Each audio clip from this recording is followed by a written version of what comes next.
McNair gives it to George, running right up the middle. Touchdown! Titan!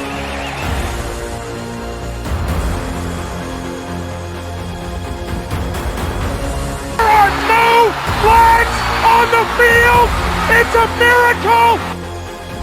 Safety, now you're one-on-one with the... Shows why he's the man! In trouble. Sack!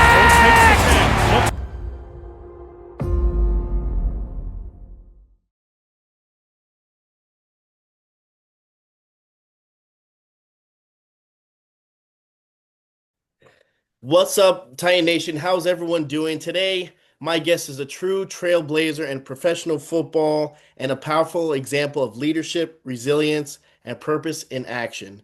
She was an assistant defensive line coach in the NFL and one of the first women ever coach in the league. She is known not just for what she's accomplished, but how she leads. She brings intensity, empathy, and accountability to every room she walks into. Her work has helped develop athletes, shape winning cultures, and open doors for future generations, especially for women who now see what's possible because she went first. She's a coach, a mentor, a leader, and a reminder that persistence plus purpose can change the game. Ladies and gentlemen, please welcome Coach Lori Lotus. How you doing today, Lori? I'm good. Wow, that it always sounds like somebody else is talking about a different person when you line that all up. But very humbled and appreciative to be here. Thank you so much. No, thank you for coming and I mean you have kind of set the standard. You set a very, very high bar for not just women, but in general for coaching.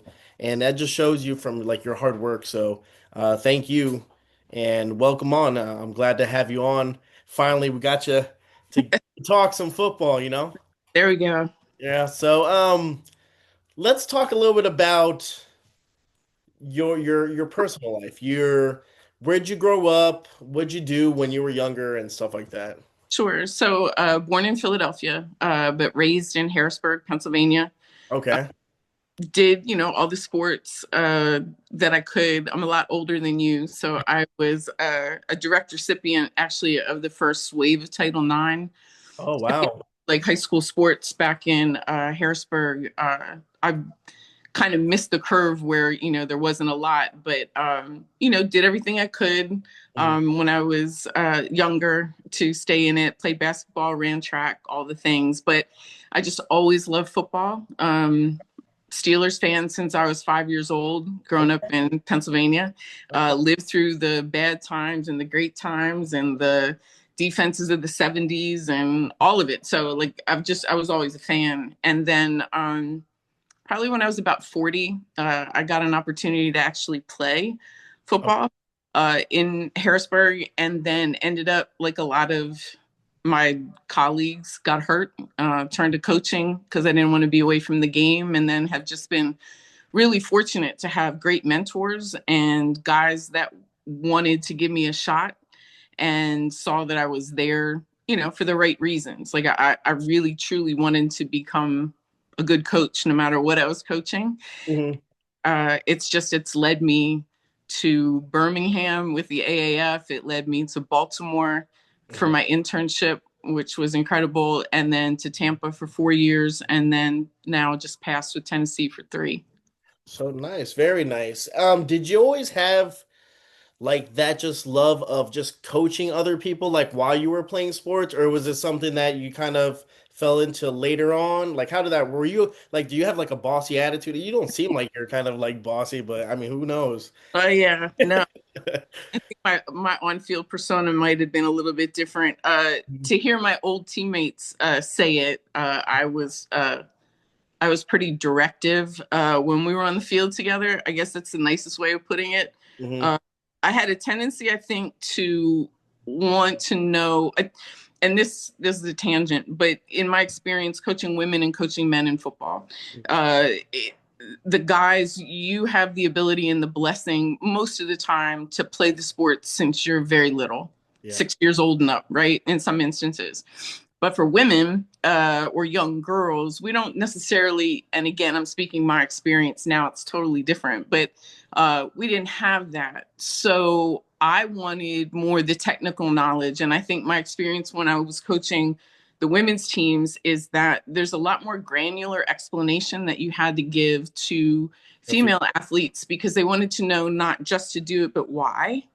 So it forced you to be able to, and it probably helped me, along my coaching journey because you have to understand where you start, where you finish, and how to get there in between. Absolutely. Where guys, it was like an automatic. You could say, like, I need you to hit the A gap, and it just whatever, it just didn't translate. So I spent a little bit more time, I think, during those periods when I was playing, of trying to get to the football IQ a little bit more. So then I was, I guess you would call it, a coach on the field at times.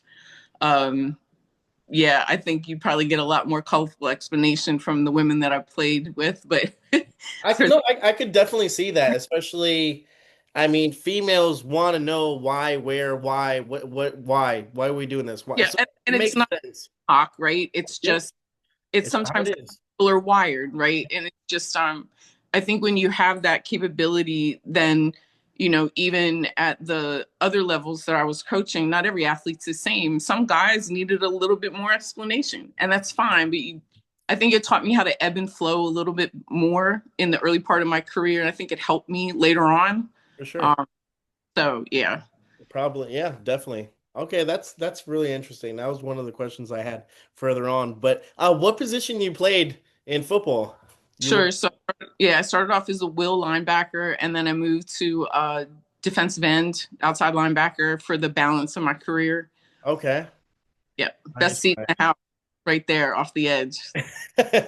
So now you see you can relate also. So I remember I work at the airport, uh, and I remember this is kind of like off, but I just remember how giant these women were. They were lingerie football players, but Okay. they were ridiculously big. I was like, like they had their own cards, but they were like these girls could whip some ass. I was like, holy shit! Like this was no joke. Like they were seriously some big girls. So it was funny to see that, and especially that type of Right. football, right? So yeah, I'll put this like as a side note, and not to knock anybody because I know that they were athletes, and I actually had played with some of those players came over, but we played full contact, full gear, NFL rule. So whereas those women were big that you were seeing, Mhm. I'll match you and raise you a few, especially the Okay. one from Pittsburgh was about 2 and about a buck 95 most of the time. So Jeez. I yeah, can imagine. it was not a light load at times to move off the edge. Definitely. And is defense something you just fell in love with? I mean, like you said, you were a Steelers fan. I mean, Yeah. the Steel Curtain, we know about like those defenses back in the day were ridiculous. Is that Yeah. something you just fell in love with? Yeah, I don't see. Usually, I'll answer that and say there's really no other side of the ball but defense. But to be politically correct, yes, there was something about the defense, especially Jack Lambert, who was my favorite player growing up. There was something about him, his style of play, that toothless grin that he had, Yeah. bumps every time. So there was something there. But yeah, I've coached O line, and it just made me feel dirty. So I just will tell those guys. It was in high school when I Mhm. coached them, but I just told them line is line, and we kind of approached O line as a D line mentality. Um, Okay. they did great. So yeah, I definitely gravitate towards the better side of the ball. Definitely. Now growing up in Pennsylvania and stuff, um, you went to you were Air Force, correct? Temple, but I Temp. almost did go Air Force. I almost enlisted in Air Force, but Mhm. going to Temple. Yeah. So what was that mindset? What was your head right there at that moment? You wanted some stability, you wanted some structure. Yeah, I mean, I think you have to take a look at certain periods of time. Like my family at that point, my dad was sick. He had passed away with cancer right after my first year in college. So there was like some upheaval there. I wanted to be a little bit closer to home, which ultimately, like Philly was less than 2 hours from Harrisburg. So it kind of made the decision for me at that point. Looking back, I think I would have probably end up doing well, within the service, but you know, It is happen. Things happen for a reason. Yeah, definitely respect and love, that type of career. And again, who knows what conversation we might have been having at that point. Yeah, But yeah, you never know. yeah, But um, family comes first. 100%, 100. I agree with you on that one. Is I actually was at a crossroads in my life, and I was living in Miami at the time. It was either join um join the army or do the police academy in Miami. Mhm. And the only reason why I chose the police academy because it was right there local, and I didn't have to leave my grandparents at that time. Right, So, right. Yep, so understood. yeah. Um, let's talk about how you kind of like steamrolled, got into coaching. Like I said, you played football and then you started coaching. You coached the same team that you were on or no, Yeah, right? Yeah. yeah. And that I'll tell you this way, and I think you'll probably understand it. Like when I was a fan, I Mhm. loved the game of football, right? Like you can be a rabid fan Of of course. a team, right? And then when I played, I kind of fell in love with football, but in a different way. Hmm. And I didn't want to give that up. So then it was a gift that the team allowed me to come back and coach. But then you want to stay close to it, but then I fell in love with it from a different angle. Like it's all like just different ways of like looking at the game. Yeah. So I kind of got bit. Then I tried to come back a couple times and play, but I have a plate in my neck where they had to fuse vertebrae because I think I was told I led with my head when I tackled. There you go. Old school way. Yeah, I was there back then, and I've had both knees replaced. I had my shoulder repaired, so it got to be a little damaging from a physical standpoint. So, yeah, I mean, I like the aspect of teaching. I like the aspect of sort of the chess match to Okay. it, and then I just kept getting opportunities. So it just seemed like the path was starting to lay out that I wanted to follow. Definitely. And your end goal was NFL? Was that your like that's where you wanted to reach, or was that something that kind of just again it just fell in your lap? My end goal was always that I wanted to be the best coach that I could be where I was at. And again, I'm very thankful for my mentors along the way that kept kind of like fueling. Like I always try and I think a little bit after my kids were at a point where I knew that they were going to be okay, but instead of like the what if kind of why not type of mentality. Okay. So it felt so natural. Like it didn't feel forced. It didn't feel um not like me. It was just like, hey, I want to introduce you to this guy. Okay, well then, let's get you here. And hey, I want to do this and I want to do that. So it was more or less they were kind of pushing forward. And I was just fortunate to be able to grow in my positions and then be considered at the next level as I moved up. Nice, nice. And let's talk a little bit about your intern with Baltimore and how was that experience? Because it seems like you liked it a lot. I did. And you have to understand a diehard Steelers fan Exactly. and then telling people that oh, by the way, I consider Joe Cullen, who was the D-line coach at that time, to be my spirit animal. He was the epitome of every D-line coach that you'd ever want to Mhm. be around. And I was sitting in a room with Terrell Suggs and with Zadarius and with Matt Judon, and the list goes on. I mean, if you start like as a defensive line, intern in any room, that was That's like, it, man. That's what you want. and they were great. They didn't treat me any differently. They didn't talk any differently. And I think that was always my message going in, was that I'm not here to alter how you Go are do. are in the building, right? Talk the way that you normally talk, say the things you normally like. I've been around it. Nothing's gonna surprise me. I don't get offended.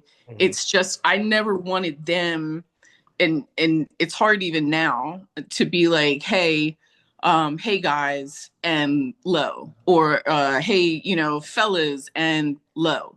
like, just talk the way you talk. Like, I get it. I'm here. My packaging is a little different. Cool. I'm not here to interrupt. Yeah. So once we got to that point, they were phenomenal, and Coach Joe treated me the same as he would any other intern. And I value that experience. I mean, he's still one of the guys I would call on. Obviously he's in the almost direct dial when stuff like this happens, when I don't have a job. But, it's just nice to know that guys of that level, I could reach out to him and ask him any question. And we've talked back and forth through the years about, different things or different teams. Mm-hmm. And he always makes time for me, and I can't ask for more than that. That's awesome. And how long were you interning for? Yeah, so that was through Bill Walsh. So it was just training camp, and then there were 2 out of the 3 preseason games, and then then most of us then were cut loose from the internship. But it was great. I did Hall of Fame game that year. I got to go with them to there, and then have a game back in Baltimore, which is a great experience on the field. So nice, very nice, cool. Well, I have a couple of questions. These are the ones that we talk about, female in a masculine setting, right? And you talked about how you kind of just wanted to be, hey, I don't want to be interrupted. Just do your do, which I understand. right. When you first entered professional football, what assumptions did people make about you, and how did you respond? You mean all the noise? Yes, a lot of noise. The Twitter gangsters or the social media soldiers? Mm-hmm. I try my best not to give any energy to it, because my job is to coach, and my loyalty and my energy has to go to the players, the position coach that I'm assisting, to the organization, and to the betterment of the team. And if there would be any proof that anybody could ever give me to say that anybody else's opinion or comment is going to help me do that, I'm all for it. Mm-hmm. I respect people's opinions, Mm-hmm. but at the same time, if I've got a gallon of gas that I have as far as energy goes for a day, Mm-hmm. it's not directed that way. So, I mean,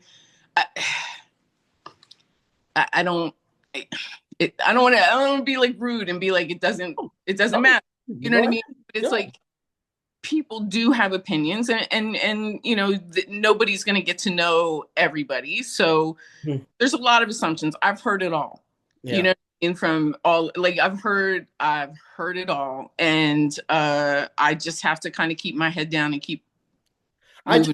I just feel like, regardless if you're white, black, purple, yellow, male, female, if you know ball, that's all that counts. That's all that matters. In the building, that's all that counts. It's when you're outside of the building that people are like, oh, she never played. Well, yeah, I did. Yeah. Oh, how can she know the game? Because I kind of do. Will the guys listen to her? I don't want to swear. They effing better. There you go. Like, I've never had a player not respect me when I was their coach to say, what do you like? Yeah. It never happened. And that's not something that people will accept. So I don't, you know what I mean? Like, who am I to like try and change somebody else's mind? I've gotten a 7.5-year career in the NFL. I have a Super Bowl ring to show for it. I've coached some of the best. I've been around some of the best. You want to think that I need to be in a kitchen making a sandwich? Good luck to you. Yeah, exactly. You know what I mean? There's no changing some people's minds. So like, I don't try. Yep, definitely. So these questions you might have just answered all, but we're just gonna go with it just in case. If it's not, we just keep going. Gotcha. What strategies helped you earn credibility in rooms where you were often the only woman? Yeah, well, I was always in the beginning.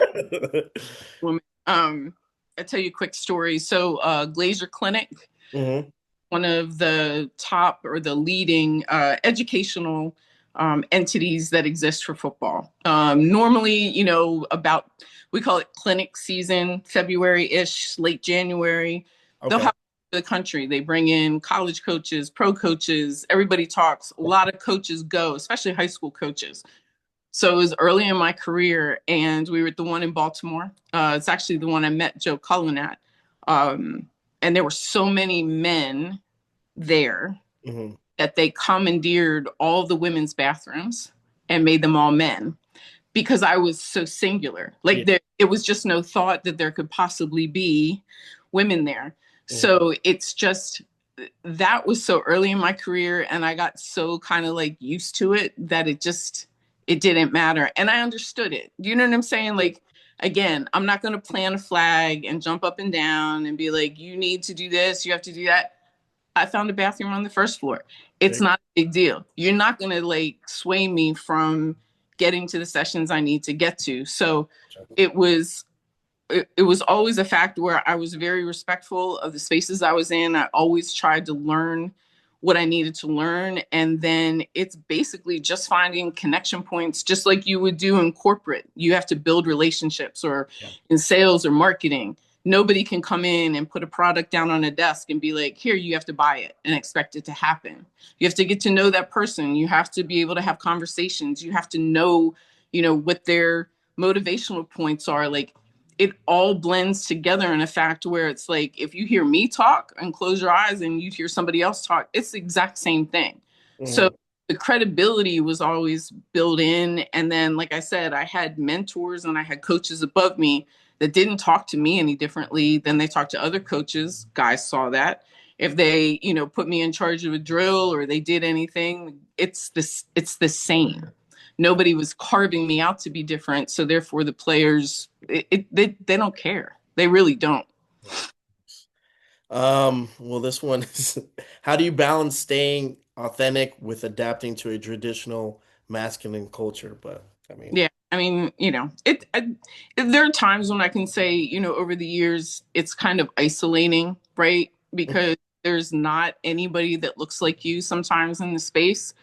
But Sam Rappaport, about 10 years ago, actually, I think this year's getting close to the 10th anniversary, but she was the start of the women's forum for the league and put together this ability to have a pipeline. So like once a year at the combine, it's now at the combine, but we all get together.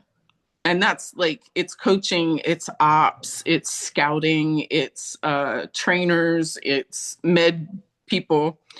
But I think once that started and you got to see like you're not the only one, or there's more than just a couple of us that have the same job or the same goal set or the same anything, it gave you some type of net, you know. Jen King and Katie Sowers and I used to have like a group text, just every once in a while checking in. Do you have any questions? How are you doing? How are you feeling about this game? Whatever. And that was enough. But you get so ingrained in what's in front of you and like your job responsibilities and what's coming up for the team. There's really no time to like sit back and reflect. And it's not a 9 to 5. I'm got cleaning and stuff that I do like around the house or things I want to take care of around the house. But during season, you're plugging like 13 to 18-hour days. And you're traveling in there and it's 100 miles an hour times 10, depending on what's going on. But like, that's the job. So, that's what I do, but it's hard to say you ever sit back and just kind of reflect on how things are and why you're there and how you're there and how you're operating as a woman in that space. It's just, I'm a coach. Yeah, at that moment, you're just. Yeah, I'm a coach that happens to be a woman, not a woman who happens to be a coach. It's just, it's a perception, but it's how I've been able to get through it. Nice. Let's see. How has your leadership style been shaped by being a woman in this profession? I don't know that my leadership style is gender specific. I am. you know, and I don't know how to be anything else but a woman.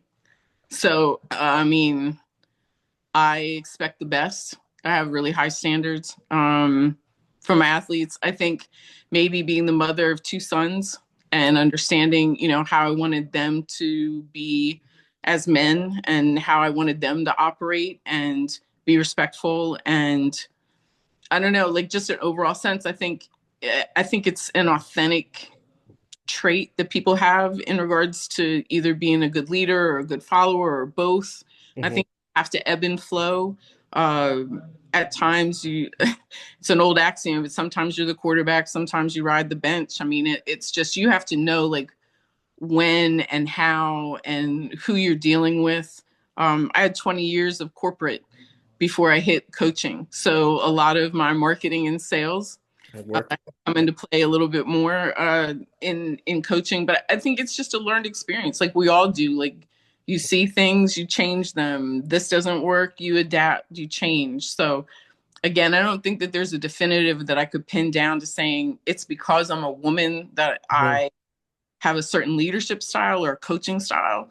I think it's just who I am and what I've like experienced from my life track. And then I try and, either make it a little bit easier or I make it at least clearer for anybody that's going to follow me in this path or listen to my coaching. Did you feel any pressure of being like, representing more than just yourself when as you were coaching and stuff? Like, I did it until the media started. oh, Again, like, so I think if I would have gotten into this for different reasons, right? Like if I like you asked me earlier if this is something I wanted to do, right? This was my end goal. Like if I would have sat down and be like, I want to be the first woman in the NFL and came at it from like a different angle, maybe. But it's so far from it's just so far from it. Like I feel like I'll put it this way. I think that there is some responsibility that I have of setting a good example, right? And doing things the right way, creating a professional distance. I've gone out of my way a lot of times in my career to create a professional distance because again, I never went there to be any type of optic that I'm there for any other reason hmm. other than to coach. And I'm very careful with that. And I know that there's a lot of young women now that are picking up the game, whether it's flag or tackle, that can look and say, this is what I want to do now because I see it. And that's a responsibility. But on a daily basis, I haven't because I do my best to always be above board and I do my best to always do a good job. And if that sets an example to young women or young men, I'm all for it. But I don't feel the added pressure of being that beacon just for women because I think that it's not so much like a role model because I kind of don't like that word either. Role Hmm. model to me is you have to do everything that I did the same way that I did in order to get where I'm at. Hmm. I would rather say it's a possibility model. Like you can see that it's a possibility, but you still have to put in all the hard work. You still have to put in all the time. You still have to make your own opportunities a lot of the times and be okay with it not happening for a long time. Like this is never a career where it's like a add hot water, right? Like Tuesday I decide, oh, I want to coach in the NFL. And then next Thursday you're expecting to be here. Like it's never been that way. I do try and talk to young women, when I'm asked to do it and I can speak to them again from a first person experience, but it's not this badge of honor that I carry. Hmm. No, I get it, but that makes perfect sense about the whole, if you wanted, I guess for other reasons, right? I wanted to be the first, Right. female to be out there, and but you're not. You want to coach because you love the game of football. I get it. It makes Yep. perfect sense. Um, what strengths do women bring to coaching that are often undervalued? Again, I'm going to speak first person. I Yeah. think at times uh, communication from maybe if a player's always been told to do something and has maybe always had a question, but hasn't asked that question because it's assumed they should just know it. I think in my experience, I've been able sometimes to fill that gap. Um, Empathy, I think the really good guys that I've been with, the good coaches, they have that. It's just different. It's like a different voice, Okay. right? Sometimes you need to hear it, and I can be. There's probably a couple players out there that tell you I'm too hard, but I can be just as tough on any of them. It's not like I'm the softer side. It's not like I'm the good cop to the position coach's bad cop. I think a lot of times it was flipped, especially over the past couple of years. But it's just a different way to look at things. Like if you're doing a math problem and maybe you don't understand how to get from A to B, but if you look at it, this way, then it makes sense. Or a lot of times, like the memorization or the acronyms or things that we can put together so that guys will remember Mm-hmm. all or remember their alignment within a call. Those are the things that I think I've like really kind of gone after because it's almost like a study tool.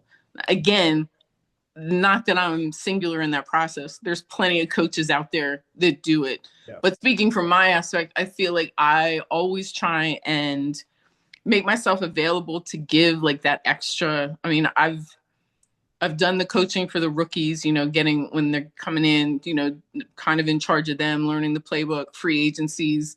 Mm-hmm. When the guys come in, we sign them, trying to get them up to speed. One of my favorite ones was when we signed Sue in Tampa. I'm assigned, to have him learn the playbook, but then we built a great relationship. So there were times too where he and I would like come up with acronyms for certain calls, and that helped him. And Mm-hmm. whatever it is that you can do to help, again, I don't think that it's gender specific. I think it's just seeing what that need might be and doing everything you can to kind of complement the position coach and then have them do what they need to do in the field. End of the day, that really is all that matters. Gotcha. Cool. Cool. Very nice. Um, how do you how do you mentor or support other women trying to break into the sport? I tell them that it's not for everybody. Mm-hmm. I tell them it's not easy and they're going to have to put the time and effort in. It's got to be earned, not given.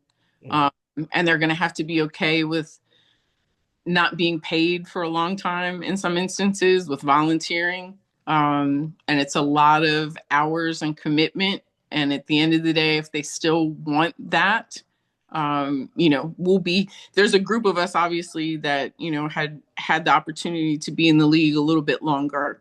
And I've mentored some of the young coaches that have come up through, but I really feel like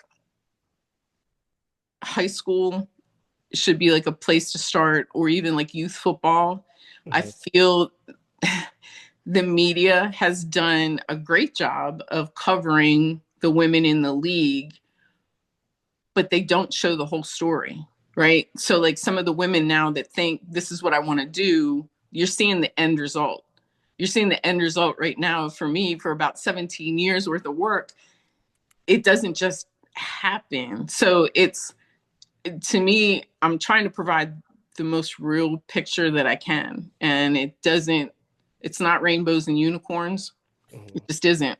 Um, and if they're okay with that, I do my best to help, or at least, give them first steps or introduce them to people. But um, it's a very not easy thing to do.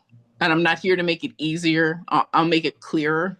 But if you're coming in for the wrong reason, it's so easy to spot up front. And then it's not for everybody.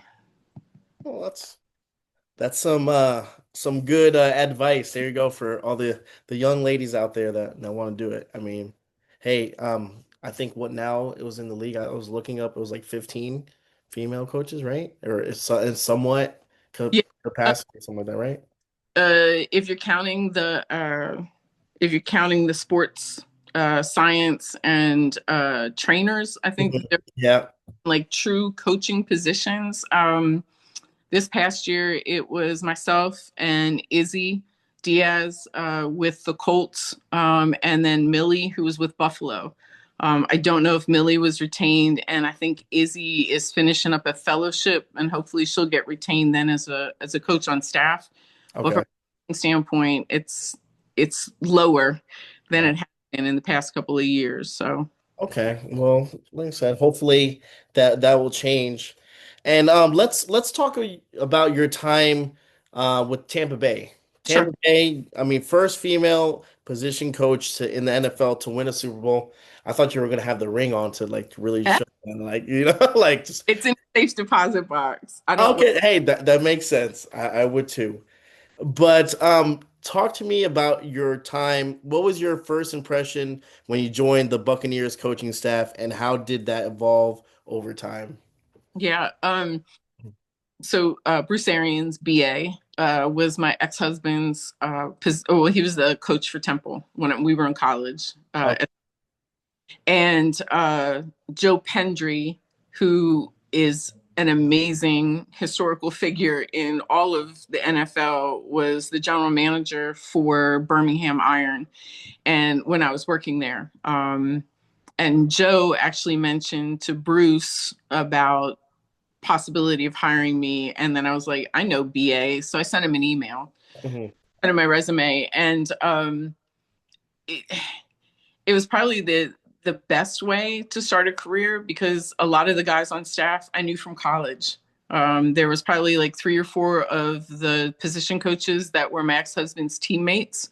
mhm. One of the position coaches was his position coach at Temple. Cool. So they really kind of went out of their way to help me get situated because again, it doesn't matter what level you coach at. When you get to the league, it's entirely different. Mm, It's faster, it's more information, it's more responsibility. It's really navigating a lot of stuff that you, even in an internship, may not get a sense for exactly how much this is. So my transition was kind of smooth going in because I had a lot of guys that were, there that I could ask. I could walk in, sit down in their office, and Todd Bowles being one of them mhm. was Andrew's teammate. So Todd and I go back 40, what year is it? 44 years. 44 years right now. Wow. Yeah, it's a lifetime. But it was good. I mean, I learned a ton and I tried to pitch in anywhere that I could help. Even though I was the assistant D line coach, I mean, I was trying to sit and learn secondary stuff. I was trying to learn coverages, trying to get like the backer stuff. So it was a great environment to begin with. And then, I mean, obviously the signing that we did in the second year just kind of changed everything for all of us. There was a ton of talent in the building, Mhm. but until we really got, the leadership piece on the defensive side was Sue all day. And obviously then on the other side was Brady. So, it was sort of the right time, right place, right personnel. And it really was kind of like a once in a lifetime setup. Definitely. Can you describe what your day-to-day responsibilities were as the assistant defensive line coach? Oh gosh, we have that much time. Um, Yeah, I mean, maybe just like a short summary. There you yeah. go. Yeah. Uh, so people that are in football or people that know football, so your week is always the same. Like there are certain things that you do on every day of the week that you'll repeat 17, 18, 21 times throughout the course of a season. Okay. Overall, I mean, obviously I was there to back up the D-line coach. So that was, prepping our room to be ready for our meetings, getting the cut-ups of the film that he wanted to watch that day, making copies of playbooks that he wanted to go over. I had in Tampa, I did the O line opponent review. And Okay. so that was like segmenting like each guy. I had pulled stats from PFF, like, their run pass tendencies out of a 2 point, 3 point stance. So each week I would present that as part of our pass rush meeting on Thursdays. Um, Okay. on the field, setting up drills, breaking down drills, and basically kind of being there for whatever Casey was looking to get accomplished. I did the run game breakdowns for all the opponents, and then our post game, I did all the run game entry and breakdown. Um, Ooh. it's like 1,000 things, but basically, like it's primarily, you're doing anything that the position coach really needs you to do. And Mhm. then every week it just gets repeated. Gotcha. Do you by any chance work with the offense or no? That's The only time that I did, and that was in Tampa, was we had it set up where the scout team D lineman or rookie D lineman, uh, okay. I would take them over to the O line, and then O line would send same You're the back to same. D line for drill purposes. But that was kind of like the only like All right. working. Yeah, we didn't really have too much other crossover. Gotcha. What did it mean to you personally and professionally to be part of the Bucks Super Bowl championship team? Yeah, it was. I mean, there's nothing like it. It's hard to put into words because it was during COVID. Um, Mm, so many restrictions that we all went through, that our families went through, and then to have it culminate at Tampa in our home stadium. My younger son was there. It was just, yeah, it was, you can't put it, it's hard, it's just one of those once in a lifetime things that seems so surreal right now that it happened because it's so hard to get there. It's hard to win in the NFL, but it's hard to like get to the Super Bowl and then win the Super Bowl. I mean, it's extremely difficult. So just very blessed. I feel very blessed by it. Do you wear your the Super Bowl ring on special occasions or that like you said, it's just it's not like not like Jerry Rice like putting it No, and to be honest with you, like because of the way the NFL is kind of set up, it's like uh-huh. it happened, Hmm. but like I can't dwell on it, right? Because it's like Right. get ready for I gotta get ready for the season. Like I can't, I, it's I I get you. I get you. yeah, yeah. I don't Maybe do it's just the fan in me. Like you said before, right? The fan perspective, and then there's like the coaching perspective. There you go. It's the little. fan in me. I've been wearing that shit.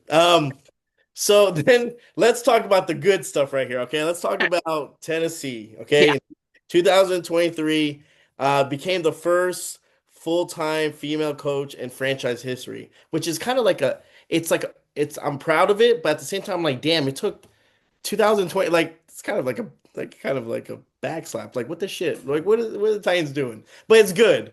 You get to you get with the Titans. You were positioned as defensive quality control coach, correct? Yes, and I was with the outside backers my first year, so I kind of stayed in that position. But then this past year, I was the defensive Defensive assistant. assistant. Yeah. Yeah, So explain what the hell a defensive quality control, okay, for people that don't know it like me, because I was just like, what is that? yeah, what the hell is that? Please explain. Sure. So, shout out to Braves first of all because Braves was Okay. the one that really championed getting me in there. Oh, really? Yeah, he's been very active in the women's forum, Okay. and that's where I met him. And so when I got let go with that group from Tampa when they made the coaching changes there, he was one of the first people I called, not to ask for a job, but just to ask for advice and say, you know what I mean? Like, I don't know. I've never had this before, and he was great, gave me a lot of good advice and then kept checking in on me. And then, yeah, Cool. ultimately he was the one that brought me in, which I love Braves. But quality control, it is everything and anything that anybody wants or needs on the defense at the drop of a dime. And it's a lot. Yeah, that sounds very chaotic. You learn like a ton, right? So I'm coming Mhm. to, every time you switch teams or you switch coordinators, it changes. Yeah. So, I always say like football is the same language, but different dialects. So you could call that outside zone, but my old coach might have called it press, Yeah. or you could call it belly open, but now they're calling it uh, inside zone or kick and duo, and it's a bunch of stuff. So quality control when you come to a new team, it is sort of like the lowest on the totem pole, but it's okay. Like, but that's where you learn because you deal with all the defensive coaches. You might be making cut ups for, nickels. You could be doing it for D line. I could be looking for all the unbalanced for the last 2 years on an opponent to make a cut up. Like, it's everything. So it sounds funky, but it's like if you look at some of the head coaches, I think in the last couple of years, you'd be amazed at like how many of those guys started as QCs in the league and then worked their way up. So it's not like it's, you get in and you get stuck, but it's, I liked it because I needed that time to shake out 4 years of Tampa and their scheme and all of their playbook Mm-hmm. and get up to speed with what we were doing then in Tennessee. So how did you like going from Tampa, and I know you live there now, but going from Tampa to Nashville, Tennessee, like I said, it's completely different. I mean, you got Coach Rabel, because I had one of the questions was what brought you to Tennessee and how did the opportunity shape you, your early coaching identity? But I mean, basically Coach Rabel brought you in, right? Yeah, I met him. He told me if I could get to the Senior Bowl, he'd interview me. So Cool. what he didn't know, and now like on record, I was gonna go anyway. But up to Mobile, and he made time twice to sit and talk to me, and the second time was the time he offered the job. So Nice. Awesome. again, it's an 8-hour drive. Some people would be like, F, but those are the things you have to do sometimes in order to get the FaceTime with, a coach. I mean, it just, you can't ever say no if they're willing to make time, to talk to you. Definitely. How would you describe the football culture in Tennessee compared to the other places you've coached? Um, it's good. I mean, and it's weird too because and I think they've changed it since I've been there. Tampa was very old school. So it was like a lot of dark wood, darker colors like in the hallways. Mhm. It was like cherry, like everything was like, just really like it was dark and it was very serious. And then I get into like, I don't know if you've been inside the facility for the Titans. It's like, whoa, it's and it's bright and woo, like stuff on the walls. It was awesome. Mhm. So, and I think, you know, Raves had his own energy. Mhm.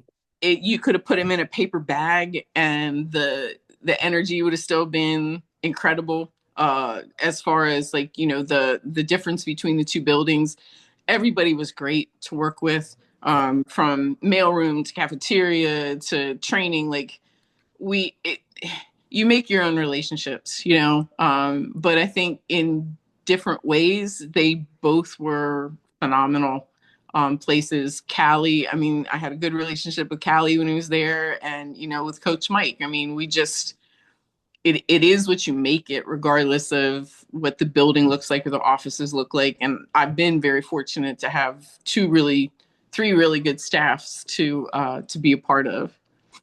Um, and you kind of saw that throughout, I mean, your time with Tennessee. Was the locker room, could you feel the difference between the different coaches, like Mike Rabel compared to Callie, compared to Mike? I mean, different in a manner of it's just that they had different styles, but not like it was like a palatable Hmm. difference in not being a good locker room. It was just different. It was different. Good, bad, indifferent. It was just different because everybody approaches it differently. Definitely. Yeah, I mean, and the guys that were kind of like in and out, sometimes the guys with the low energy left, we got high energy guys in. Sometimes the high energy guys left and we got low energy guys in. I mean, it's just there was never a time when you were like, holy Yeah, crap, like this is so different. yeah. Who out of the players were you surprised at the most on how talented they were.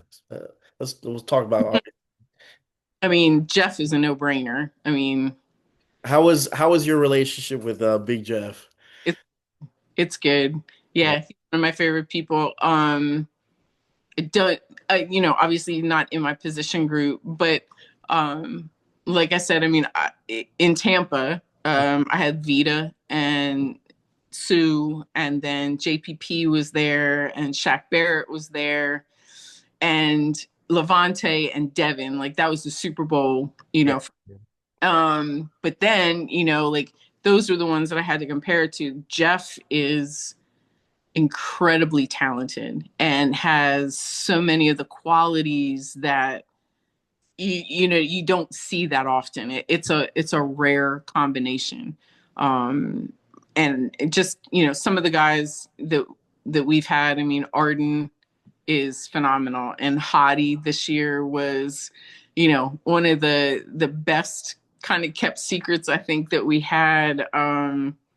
Draymond, before he, left, or it's just we've had some really good guys in the building. I think the thing that you'll see with them now going forward, at least I'm hoping, is that they'll all be there and retained at the same time.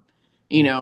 know, EJ was great, Ernest Jones and Canine, and only speaking to the people that I like kind of had the access to, but they'll get it right, and they'll keep them, as a group and be collective with it. But yeah, I mean, Jeff is just special. I mean, everybody knows that he's a great player, but he's that rare air kind of defensive player you'd love to clone, emulate, whatever it is on other teams.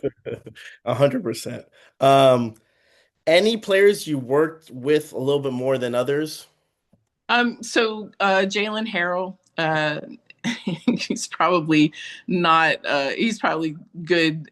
He'll get a rest because I stayed on his ass pretty heavy. And the rookies, when they would come in, Ali Gay, I worked with a lot when he first came in, and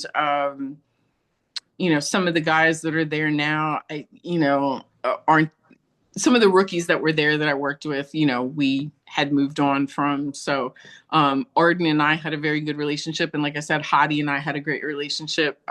They had great relationships with the head OLB coach too, Ben Bloom. But yeah, we all, it just different. It was just a different type of relationship, but it kind of coordinated to make them the best they could be. So Favorite moment as a Titans coach, game, could be game, or it could be, I mean, it could be anything. It could have been a play.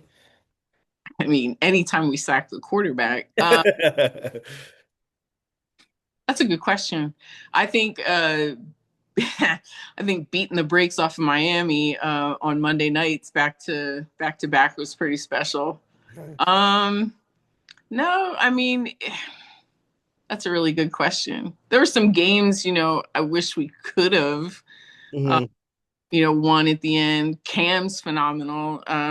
He'll be great. He's going to be a great player. Just watching some of his plays and some of his throws were just insane. For the games, I was always up in the booth. Yeah. Braves, I was down on the field, but then the last 2 years, I was up in the booth. So, Mhm. uh, yeah, it's. Do you like being up in the booth or do you like being? I think there's positives to both. I mean, obviously, I have a little bit of a height deficiency when it comes to the players on the field, so it's a little difficult to see what I'd like to see. Uh, Mhm. so I would log the calls, the defensive calls, and I would keep like the play sheet for the staff up top. But I was also responsible for trying to see the other side of the field for Coach Bloom. Okay. He would watch near side, I'd watch far side on our for the outside backers. Mhm. It's a lot easier to see that.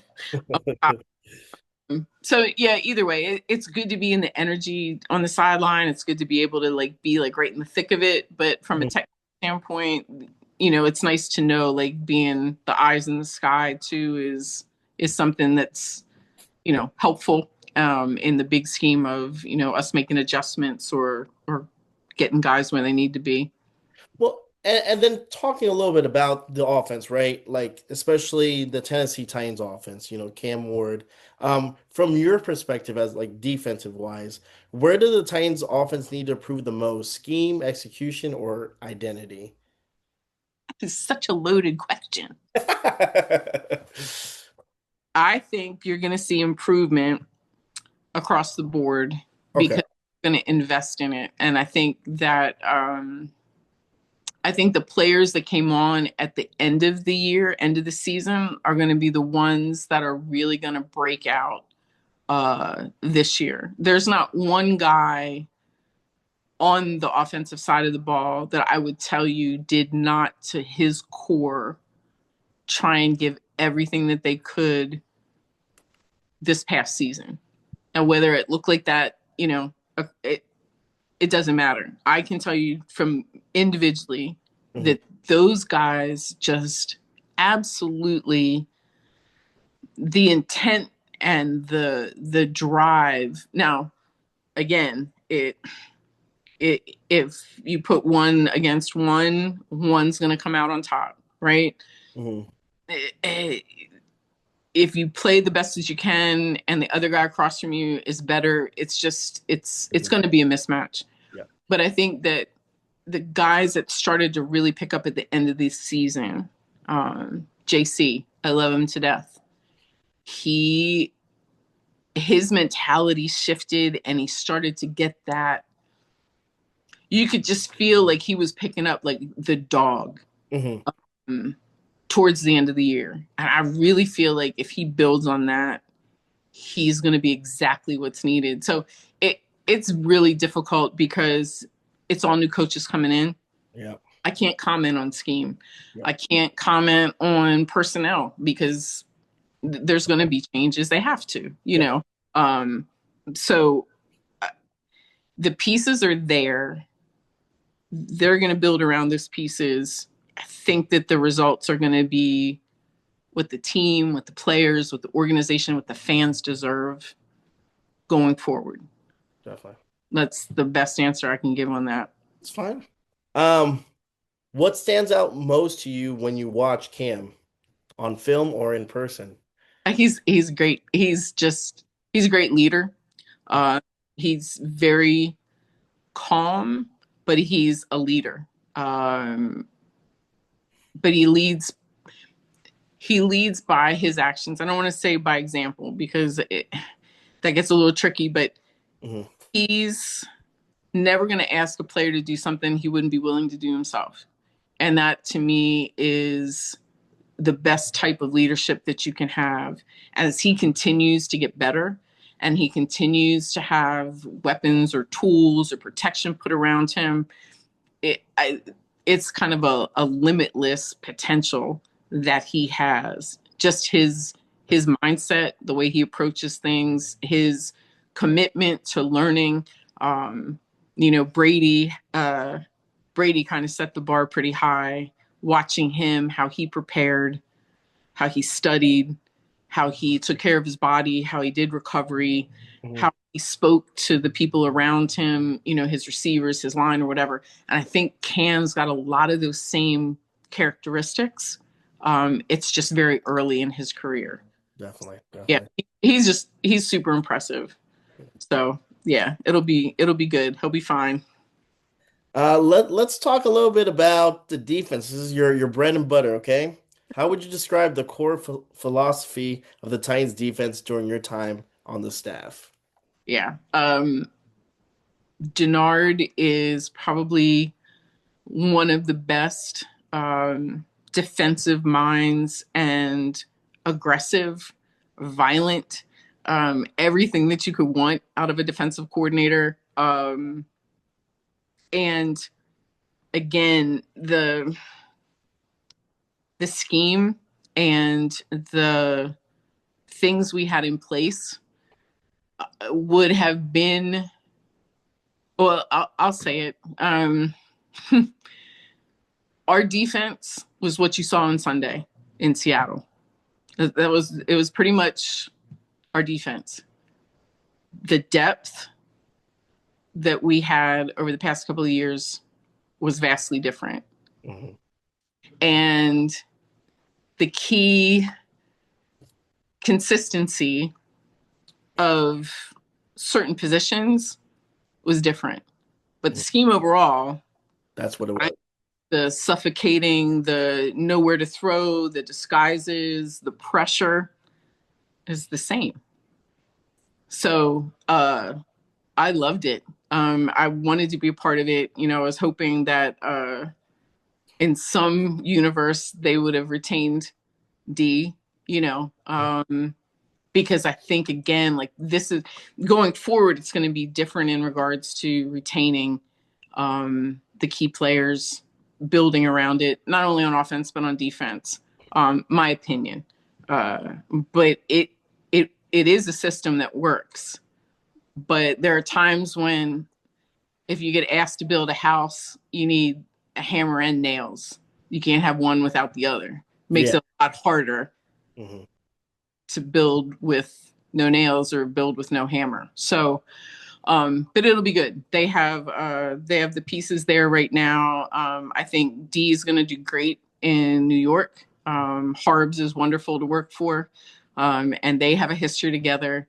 Frank Bush is going to be there, so it's some good consistency. And Frank's an amazing coach, also. So, yeah, it'll be good.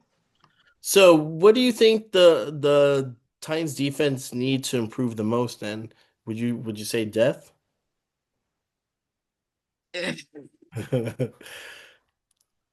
Uh, I think that's going to be up to the new coordinator to answer. Okay, that sounds good. That's Yeah, fair. yeah. What separates a good defense from a great one in the NFL today? Well, obviously you have to have the talent, you Mm, know, and you have to have, I think you still have to have some type of consistency in your starters. You have to stay healthy, you mhm, know, sure. Um, but I think the scheme is only as good as the players that you have in place to execute it. Um, there was nothing that is going to beat good old violence at the point of attack, mhm, and having individuals that will, I don't want to say reckless abandon, but you still have to, even with all the rules in the NFL right now, right? There still has to be a level of controlled chaos or controlled violence on defense. Like, you still have to be able to make that impact on that side of the ball. You have to get the ball back to the offense. So, um, you love to see it. Denard used to say, dog, disciplined assholes with grit. Um, so dogs come to mind like all the time, but you have to have dogs mhm, on defense. You can't have soft souls. You can't have just the technicians anymore. Like, you just can't, and have a defense again like you saw on Sunday. mhm. Um, because that basically is the pinnacle. There's nobody that's going to be open because they take pride in their position. There's not going to be anybody that runs up the middle because they take pride in their position up front and their responsibilities. So I think it's a great leadership that you have to have. I think you have that message that's consistent, and you have guys that are just willing to do absolutely everything that they can to make sure that they shut an offense down. Definitely. Is that the kind of like the traits you would look for a great defensive player? Would be Yeah, that? yeah, and yeah, we spent a lot of time trying to, like, craft what we thought, especially like during the draft, and now we're coming up combine, and what the guys would look for there. But it's sometimes not the guys that just pass the eyeball test Yeah, that are exactly. the ones that you're going to bring in and say he's going to be great because he's this high and he's this wide and he runs this fast, and that part sometimes is great to have, but you need to be able to really have those guys who are not afraid to put their hand in the dirt, not afraid to give it their all. JPP is an example of a player, especially later in his career, that really didn't have to play, but I saw how depleted he would be after every game. Mm, And it was like he just left every ounce of it on the field. That type of mentality, that type of commitment to the team, it's not rare, but it's getting harder and harder to find because you have a lot of these young guys that are coming in and it's like, well, the agent told him not to do this. Well, the agent told him not to do that. Oh, like my ankle's a little bit tweaked. Yeah, okay. It's a different era of football. It is a little bit. So it's you have to try and balance it to the best of your ability to get the guys from a mental standpoint, Hmm. physical, and then you really have the player you're looking for. Definitely. All right. Here's a little bit of like quick trivia for you, right? These are fun. All right. There's nothing crazy. What's your favorite defensive stop for a coach? Goal line, third and long, or a 2-minute drill? I think goal line. Goal line. Yeah. Who was the loudest voice on the defense for the Titans? Arden. Arden. Who studies the most film? Femi. Who brings the most energy on game day? Ugh. That's Jeff or Arden. Okay. I think Arden, just God love him, just so loud. So Who would make the best reality TV star? loud. Probably Arden. Yeah, Arden again. Who's the prank king of the defense? Adi. Interesting. Yeah. Who's always late but somehow still plays great? Nobody's ever Oh, late. wait, good. That's a good. Okay. Who takes the longest to get ready on game day? Uh, that one I'm not sure of because I'm always out on the field by the time they Oh, come out. that's good. And Yeah, who's most likely to forget their playbook? Arden. It's a lot of R and Keaton. Yeah. Okay. Okay. Well, Coach, before I let you go, I wanted to say it's been an honor to have you on. Uh, Thank it's been fun to hear some stories and to share. And I hope that you succeed in your next, you're going to get a job. So you're going to succeed there. And I'll be rooting for you. So wherever, just don't go back. Just don't go to the Steelers. Okay. That's all. That's it. Okay. Just, I know you like them, but just don't. Yeah, yeah. No, I appreciate it. And like I said, I mean, I did enjoy my time in Tennessee. There's some really great people there. They deserve, to have the type of team that I know we all wanted. Hmm. Um, but hopefully now going forward, it's something you guys can really hang your hat on. And Hmm. based on the wall, back there, continue to take pride in the team. Miss Amy has been wonderful to me. I wish her and her family all the success and the new coaching staff too, and whatever guys that were there, they better step up and continue to put their head down and play hard. But I appreciate it. It was nice being able to talk to you today and really appreciate the offer. Yeah, no problem. And we'll, like I said, we'll down the line we'll have you back on and we can shoot the shit and talk Perfect. about, your next job. So Perfect. thank you so much. All right. Thanks, Alex. All right.